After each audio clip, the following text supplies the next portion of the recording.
الرحمن الرحیم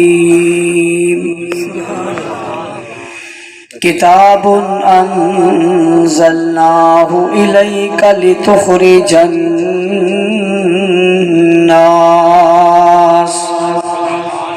من الظلمات الی النور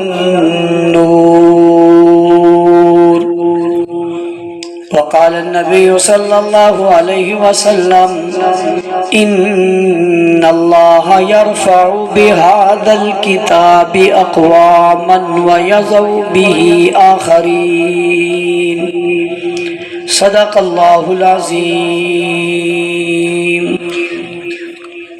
گرامی قدر سامعین کرام، عزیزان ملت، بزرگان دین، سرفروشان اسلام، اسٹیج پر موجود زعماء، علماء، اکابرین ملت، سیاسی، سماجی، مذہبی، قومی اور ملی شخصیات، پنڈال میں موجود غیرت مند، باوفا، بہادر، نڈر، بے باک، بے خوف، توحید و سنت کے پروانوں، اصحاب رسول کے دیوانوں، آج جامعہ خلفائے راشدین میں ہونے والی اس سالانہ اجتماع میں ہم سب جمع ہیں.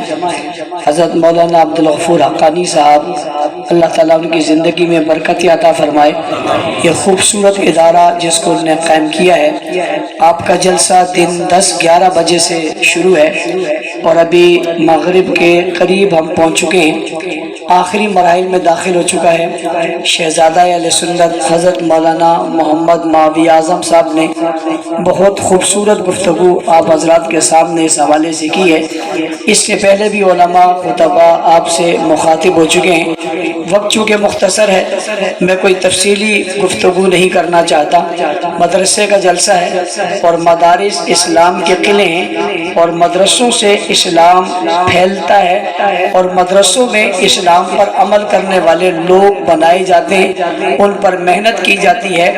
علاقوں سے، بستیوں سے، محلوں سے کوڑا بچہ اٹھا کر ان علماء کو مدرسے میں دے دیا جاتا ہے، جس کا نام ماجد ہے، سلیم ہے، واجد ہے، کلیم ہے، عمر ہے، عثمان ہے، علی ہے. وہ بچے اٹھا کر مدرسے میں دے دیے جاتے ہیں. اس کی اتنی نسبت ہوتی ہے کہ فلاں بن فلاں، فلاں بن فلاں. مدرسے والے اسے اپنے پاس رکھتے ہیں، اسے پڑھاتے ہیں، اسے بناتے ہیں، اسے سنوارتے ہیں. جب سال بعد، 2 سال بعد وہ مدرسے سے نکل کے اپنے گھر جا رہا ہوتا ہے، وہ صرف سلیم اور کلیم نہیں ہوتا، وہ حافظ سلیم ہوتا ہے، حافظ کلیم ہوتا ہے، قاری موسیٰ ہوتا ہے، قاری عیسیٰ ہوتا ہے. یہ نسبت اس کی یہاں بدل جاتی ہے کہ یہاں اس کو ایک اعزاز مل جاتا ہے. اگر کچھ بھی نہ ملے تو ایک بات تو لازمی ہو جاتی ہے. وہ کون سی بات؟ میں ایک دفعہ کسی سفر میں تھا، مجھے ایک شخص ملا، مجھے کہنے لگا یہ آپ بھی پڑھاتے ہیں، ہم بھی پڑھاتے ہیں، آپ کی اور ہماری تعلیم میں کیا فرق ہے؟ میں نے اسے جواب میں کہا لمبی بات تو نہیں کرتا، چھوٹی سی بات کرتا ہوں. اتنا ہی فرق ہے جتنا زمین اور آسمان کے درمیان فرق ہے. مجھے کہنے لگا مولانا صاحب ایسی کون سی بات ہو گئی ہے کہ ہم زمین کے زمین پہ رہ گئے اور تم زمین کے آسمان پہ چڑھ گئے؟ ایسی بات کون سی ہے؟ میں نے کہا ایسی بات بس چھوٹی سی ہوئی، اتنی سی بات ہے کہ تمہارا علم جتنا بھی گھومے زمین پر ہی رہتا ہے، ہمارا علم یہاں سے اٹھتا ہے آسمانوں پہ جاتا ہے، آسمانوں سے اٹھتا ہے زمینوں پہ آتا ہے. اس نے کہا مجھے کیسے؟ میں نے کہا اس کی ایک آسان سی مثال تجھے دیتا ہوں. پہلے دن بچے کو مدرسے بھیجتے ہیں، بچہ مدرسے میں آتا ہے، آ کر بیٹھتا ہے، قاری صاحب اسے پڑھاتے ہیں، اس کے سر پر ہاتھ پھیرتا ہے، شفقت سے کہتے ہیں بچہ پڑھو بسم اللہ الرحمن الرحیم. بچہ پہلے دن ہی پڑھتا ہے بسم اللہ الرحمن الرحیم. یہ جو اس نے بسم اللہ الرحمن الرحیم پڑھی ہے، یہ قرآن کی آیت ہے، یہ اللہ کا کلام ہے، یہ قرآن مجید میں موجود ہے، یہ آسمانوں سے اترا ہے، یہ زمین کا کلام نہیں ہے. پہلے دن بچہ مدرسے میں آ کر بسم اللہ الرحمن الرحیم پڑھتا ہے، ادھر یہ بسم اللہ الرحمن الرحیم پورا کرتا ہے، ادھر اس کی نسبت زمین سے اٹھتی ہے اور آسمان پہ چلی جاتی ہے. ادھر یہ بسم اللہ الرحمن الرحیم پورا کرتا ہے، ادھر اس کی نسبت زمین سے اٹھتی ہے اور آسمانوں پہ چلی جاتی ہے. اس نے کہا وہ کیسے چلی جاتی ہے؟ میں نے کہا توجہ کرنا، اس بچے کو جس قاری صاحب نے بسم اللہ پڑھائی ہے، اس کے استاد نے اس کو پڑھائی، اس کے استاد نے اس کو پڑھائی، اس کے استاد نے اس کو پڑھائی، اس نے اس کو پڑھائی، اس نے اس کو پڑھائی. پڑھتے پڑھتے پڑھتے پڑھتے بات ولی تک جائے گی اور بات جب بھی ولی سے بڑھے گی تو علی تک جائے گی. جب بھی ولی سے بڑھے گی تو علی تک جائے گی، علی سے بڑھے گی تو نبی تک جائے گی، نبی سے بڑھے گی تو جبرائیل تک جائے گی، جبرائیل سے بڑھے گی تو خدا تک جائے گی. بسم اللہ میرے رب نے کہا، رب نے جبرائیل کو دیا، جبرائیل نے حضور کو دیا، حضور نے صحابہ کو دیا، صحابہ نے تابعین کو دیا، تابعین نے تبع تابعین کو دیا، علماء کو دیا، علماء کو دیا، عظیموں کو دیا، قراء کو دیا، حفاظ کو دیا. چلتے چلتے بعد بکر تک آ گئی اور بکر میں خلفائے راشدین تک آ گئی اور خلفائے راشدین میں پڑھنے والے بچے تک آ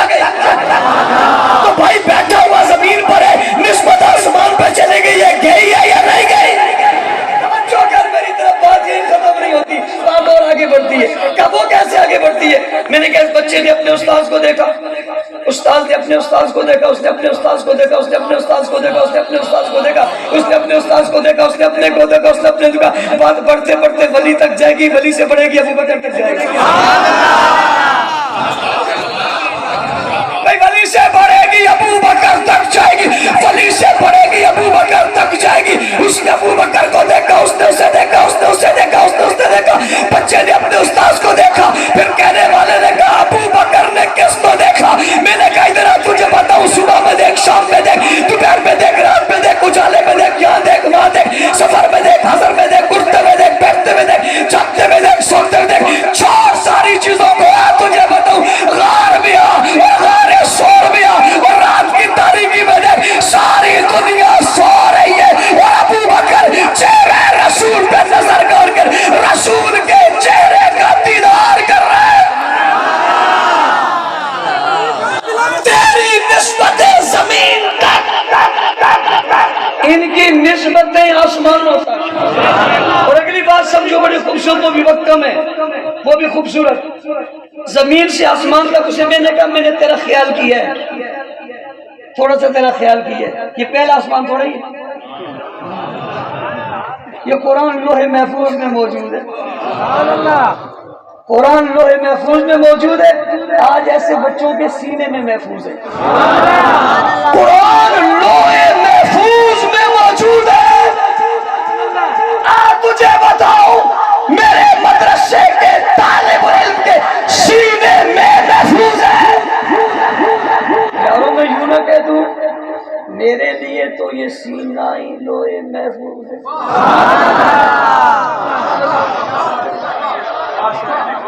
میرے لیے تو یہ سینہ لوح محفوظ ہے جس میں قرآن آج بھی موجود ہے۔ ایک کہنے والا کہتا مجھے اوریجنل مل گیا، میں نے کہا رکھا ہوا کہاں ہے، نکالا کہاں سے؟ تجھے اوریجنل مل گیا، میرا چیلنج ہے تو بچہ پیش نہ کر، علامہ پیش کر دے، بچہ پیش نہ کر، علامہ پیش کر دے جس کے سینے میں قرآن ہو۔ لیکن تو نہ علامہ پیش کر سکتا ہے، نہ فہمہ پیش کر سکتا ہے، نہ تیرے پاس بچہ ہے، نہ بڑا ہے، نہ جوان ہے۔ میرے پاس آ، میں ایک بچہ نہیں لاکھوں بچے پیش کر دوں گا۔ اور بھائی پہلے آسمان سے زمین سے آسمان تک جتنا خلا ہے اتنا ہی پہلے آسمان سے دوسرے آسمان تک خلا ہے، اتنا ہی تیسرے سے چوتھے، چوتھے سے پانچویں، پانچویں سے چھٹے، چھٹے سے ساتویں آسمان تک اتنا ہی خلا ہے اور اتنا ہی ایک ایک آسمان موٹا ہے۔ میں نے کہنے والے سے کہا میں نے تو تیری رعایت کی پہلے آسمان کی بات کی، ورنہ قرآن تو عرش ہے کیونکہ یہ کتاب اللہ ہی نہیں ہے، یہ تو کلام اللہ ہے۔ اسے تمہیں رب نے خود کہا ہے، اور 10,000 سال پہلے دنیا بننے سے پہلے اللہ نے قرآن پڑھا اور فرشتوں نے قرآن سنا تو جھوم گئے اور جھوم کر کہا کتنی خوش قسمت ہوگی وہ قوم جو یہ کلام پڑھے گی۔ پوچھتا ہوں تم سے وہ خوش قسمت کون ہے؟ آپ ہے نا جنہوں نے پڑھا ہے، جن کے گھر میں موجود ہے۔ یہ ایک مقدس کتاب اللہ نے آپ کو دی ہے جو لاریب بھی ہے، لاجواب بھی ہے، مقدس بھی ہے، موجود بھی ہے، موجود رہے گی بھی، مضبوط بھی ہے، مربوط بھی ہے، حق بھی اس میں، سچ بھی اس میں، دین بھی اس میں، شریعت بھی اس میں، حقانیت بھی اس میں، صداقت بھی اس میں، دیانت بھی اس میں، شرافت بھی اس میں، امانت بھی اس میں، حکومت بھی اس میں، ریاست بھی اس میں، بات بھی اس میں، توحید بھی اس میں، رسالت بھی اس میں، نبوت بھی اس میں، بیان بھی اس میں، بیانیہ بھی اس میں، کلام بھی اس میں، منشور بھی اس میں، دستور بھی اس میں، ضابطہ بھی اس میں، حیات بھی اس میں، زندگی کے اصول بھی ہے، چلن پھرن بھی اس میں، قیامت کی بات اس میں، دنیا کی بات اس میں، آخرت کی بات اس میں، جنت کی بات اس میں، رحمان کی بات اس میں، عظمتوں کی بات اس میں، شیطان کی پہچان اس میں، فرقہ باطلہ کی بات اس میں، حق اس میں، سچ اس میں، باطل کے دھوکے اور فراڈ کی پہچان اس کے اندر، اور سبھی کچھ قرآن میں لکھا ہوا ہے، سبھی کچھ قرآن میں لکھا ہوا ہے، سبھی کچھ قرآن میں لکھا ہوا ہے۔ میں پھر دوہرا رہا ہوں، سبھی کچھ قرآن میں لکھا ہوا ہے اور قرآن صحابہ کا لکھا ہوا ہے۔ سبھی کچھ قرآن میں لکھا ہوا ہے. قرآن کس کا لکھا ہوا ہے؟ کہتے ہیں جی اس کے پاس نہیں، اس کے پاس ہوگا کیسے؟ اس کے پاس تب ہوگا جب یہ ہوں گے. سبھی کچھ قرآن میں لکھا ہوا ہے. قرآن صحابہ کا لکھا ہوا ہے. سبھی کچھ قرآن میں ہے. قرآن صحابہ میں ہے اور قرآن صحابہ میں چمکتا ہے. صحابہ قرآن میں چمکتے ہیں.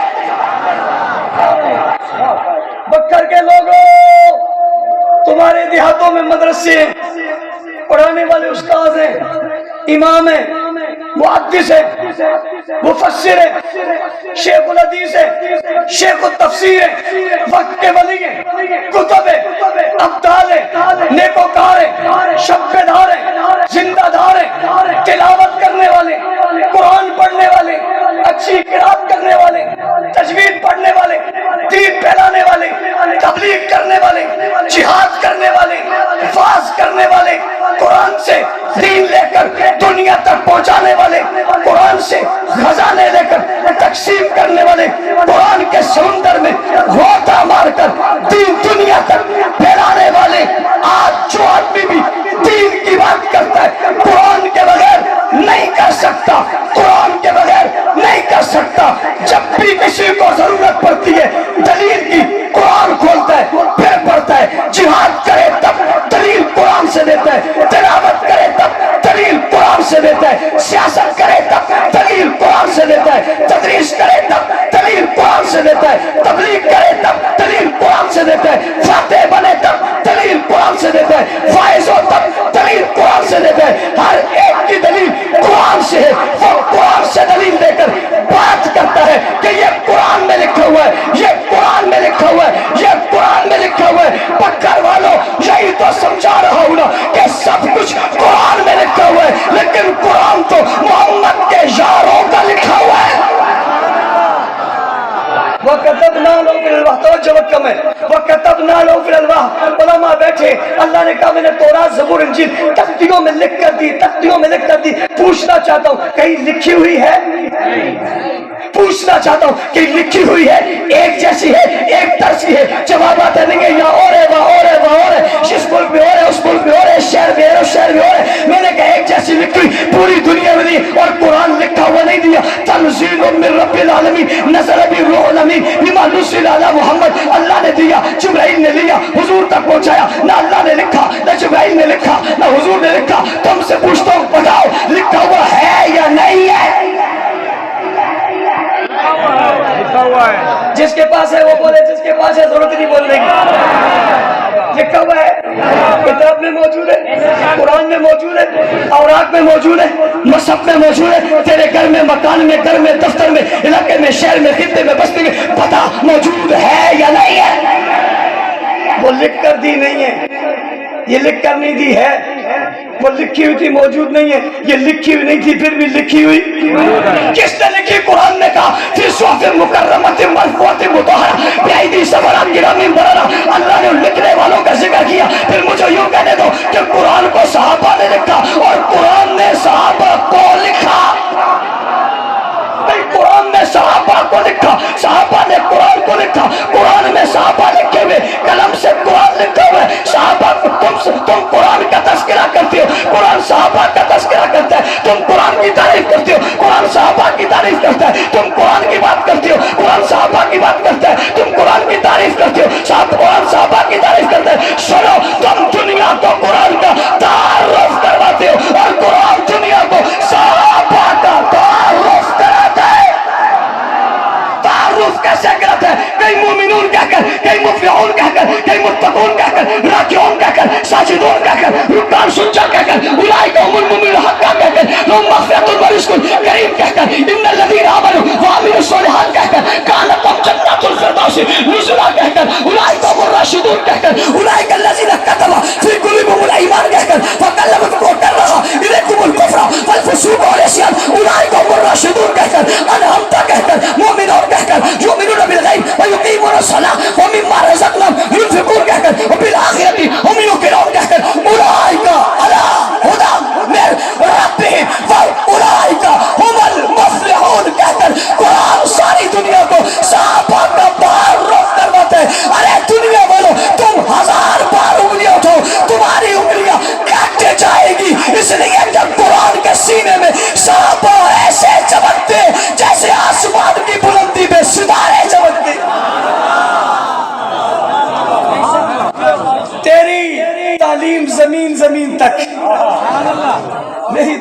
قائم آسمان ہوتا ہے۔ اس کی نظر پڑھانے سے بھی ہے، دیکھنے سے بھی ہے، دونوں سلسلے بچے سے شروع ہوتے ہیں حضور تک پہنچتے ہیں، لیکن صحابہ کے بغیر نہیں۔ میں نے ختم بخاری کی بہت ساری تقریب میں کہا تم پہلی حدیث پڑھتے ہو عمر کے بغیر نہیں، تم آخری حدیث پڑھتے ہو ابو ہریرہ کے بغیر نہیں، تم شروع کرو گے تمہیں عمر کو ماننا پڑے گا، تم ختم کرو گے تمہیں ابو ہریرہ کو ماننا پڑے گا، تم درمیان میں جاؤ گے تمہیں سبھی کو ماننا پڑے گا۔ ان کے بغیر نہ بخاری پوری ہے، نہ مسلم پوری ہے، نہ ترمذی پوری ہے، نہ نسائی پوری ہے، نہ ابو داؤد شریف پوری ہے، نہ قرآن پورا ہے، نہ سنت پورا ہے، نہ کلمہ پورا ہے، نہ نماز پوری ہے، نہ عبادت پوری ہے۔ توجہ کر میری بات سن، اس کے بغیر نہ عبادت پوری ہے نہ سیاست پوری ہے۔ جس رخ سے بھی آئے گا صحابہ کے بغیر نہیں آ سکتا۔ صحابہ کرو گے، صحابہ پھیلاؤ گے۔ آج گستاخی ہو رہی ہے، ہم ارباب اقتدار سے کہتے ہیں گستاخی روکو۔ مجھے بھی ایک ساتھی کہنے لگا ایک واقعہ ہو گیا، کسی شخص نے کسی شخص کو مار دیا، میں نے کہا بہت غلط کیا، اس کی آپ مذمت کریں۔ میں نے کہا میں مذمت کرتا ہوں، لیکن ایک بات پہ حیران ہوتا ہوں، رد عمل پہ مذمت کرواتے ہو، عمل پہ کیوں نہیں کرواتے؟ رد عمل پہ کہتے ہو گیا غلط ہو گیا، عمل پہ کیوں نہیں کہتے غلط ہو گیا؟ بنیاد ختم کیوں نہیں کرتے؟ بنیاد ہی ختم کیوں نہیں کرتے؟ ان کے ہاتھ میں کیوں دیتے ہو؟ ریاست کے ہاتھ میں کیوں نہیں دیتے؟ گستاخ کو سزا دینا کسی فرد کا کام نہیں، ریاست کا کام ہے۔ ہم ریاست کو بارہا متوجہ کرتے ہیں، خدا را ملک بچاؤ، خدا را ملک بچاؤ۔ یہ علماء اہل سنت کتنے پرامن ہیں، اتنے زمانوں سے ہونے والی گستاخیوں پہ ہر بار متوجہ کرتے ہیں، اس لیے کہ ملک بچانا چاہتے ہیں۔ یہ وجہ نہیں ہے کہ کوئی ہم سے طاقتور ہے، یہ وجہ نہیں ہے، یہ وجہ نہیں ہے کوئی ہم سے زیادہ طاقتور ہے، یہ وجہ نہیں ہے کوئی تعداد میں سے۔ ملک ہمارا ہے، ریاست ہماری ہے، شہر ہمارے ہیں، قصبے ہمارے، ہر شہر اور قصبوں اور دیہاتوں میں کوئی بدامنی نہیں ہونے دیں گے۔ اور دشمن چاہتا ہے کوئی بدامنی ہو، اس کے پیچھے رائے، اس کے پیچھے موساد ہے، اس کے پیچھے اسرائیل ہے، اس کے پیچھے پورا شیطان ایران کھڑا ہے، پورے کا پورا کھڑا ہے۔ وہ گستاخیاں کسی کے بلبوتے پہ کرا رہے ہیں، اسی لیے ہاتھ ڈالنا ہماری ریاست اور حکومت کو مشکل ہو رہا ہے، کیونکہ بیرونی دباؤ بہت زیادہ ہے۔ یہ بات کسی کو بتاتے نہیں، وہ اپنا جو ہے وہ روپ برقرار رکھتے، برقرار رکھیے، ضرور رکھیے۔ پتلی گردن تو سبھی پکڑ لیتے ہو، ذرا یہ موٹی بھی پکڑو نا، اسے بھی ذرا پکڑو نا، کیونکہ یہ ہاتھ میں نہیں آتی۔ میں جانتا ہوں تمہارے اوپر دباؤ ہے، میں جانتا ہوں تمہارے اوپر پریشر ہے، پھر سمجھ جاؤ نا، ہمیں تو تم نے مارا کسی نے پریشر نہیں دیا، ہمیں تم نے پکڑا کسی نے پریشر نہیں دیا، ہمارے پر FIR کسی نے پریشر نہیں دیا، ہماری گرفتاریوں کسی نے پریشر نہیں دیا، ان پر پریشر آ رہا ہے۔ سمجھ جاؤ نا یہاں والے کون ہیں، وہاں والے کون ہیں۔ سمجھنے کے لیے کہ یہ کافی نہیں ہے، یہاں والے کون ہیں، وہاں والے کون ہیں، اس مٹی کے کون ہیں، اس مٹی کے کون ہیں، بکے ہوئے کون ہیں، آزاد کون ہیں، ملک کے کون ہیں، غیر ملک کے کون ہیں، وطن کے کون ہیں، غیر وطن کے کون ہیں، ان ایجنسیوں کے لیے کون کام کرے، جن کے لیے باہر کے لوگ بولے، سمجھ جاؤ یہ تمہارے نہیں ان کے۔ ہمارے بھی تو آج تک کوئی نہیں بولا، تم نے جب چاہ، جس وقت چاہ، جس روڈ پہ جا، جس چوک پہ جا، پکڑا اور مار دیا، کسی نے کچھ نہیں بولا، اس لیے کہ کوئی اور تھا نہیں۔ اور جن کے کوئی ہیں، جن کی تنخواہوں پہ کام کرتے ہیں، وہ بول رہے، لہٰذا ملک بچانے کے لیے قانون سازی ہونی چاہیے۔ مولانا معاویہ صاحب ذکر کر رہے تھے، جب بھی امت میں یکساں بات ہوگی ایک طبقہ مخالف ہوگا۔ ختم نبوت پہ آ جاؤ، تحفظ بنیاد اسلام بل پہ آ جاؤ، یا یکساں نصاب تعلیم پہ آ جاؤ، یا ایک اذان پہ آ جاؤ، یا ایک کلمے پہ آ جاؤ، یا ایک بات پہ آ جاؤ۔ بھئی اگر مدینہ منورہ میں ایک ہی کلمہ ہے، مکہ مکرمہ میں ایک ہی کلمہ ہے، حضرت عباس نے ایک کلمہ پڑھا، حضرت علی نے بھی وہی کلمہ پڑھا، حضرت عمر نے بھی وہی کلمہ پڑھا، عثمان بھی وہی کلمہ پڑھتا ہے، اور آج یہ کہہ دیا جائے کہ جس ملک میں یہی کلمہ پڑھا جائے گا ایک ہی کلمہ ہوگا تو ایک قوم چیختی ہے تو تمہیں سمجھ نہیں آتی کیا ہے؟ ایک ہی خلیفہ جو اس وقت کرتا اس کو کہا جائے گا ایک قوم چیختی ہے تمہیں پتہ نہیں نصاب ایک طرح ہوگا ایک قوم چیختی ہے جی ان صحابہ کو شامل کر لیا اجمعین کہہ دیا تمہاری اپنی کتابوں میں یہ موجود ہے کہ تم نے صحابہ کے لیے علیہ وصحابی کہا ہے آج شرارت کیوں کر رہے ہو اس لیے کہ تم اتحاد کے منکر ہو اور تمہارے اس اتحاد کے انکار کو قوم سمجھ چکی ہے کام کرو گے ہلکے بناؤ گے گلی گلی پیغام پہنچاؤ گے مدارس مساجد سے تعاون کرو گے وقت مختصر ہے کروڑ میں کیا یہاں پاکستان کے ہر کونے میں ہی گستاخی ہیں کروڑ کے ساتھی بتا رہے ہیں وہاں گستاخی ہیں گستاخ کا جہاں منہ کھلا ہوا ہے وہیں لگا ہوا ہے ہم اسی لیے کہتے ہیں ریاست قانون بنائے گستاخوں کو لگام دی جائے مدرسے کی دستار بندی ہوگی تمام حضرت میں موجود رہے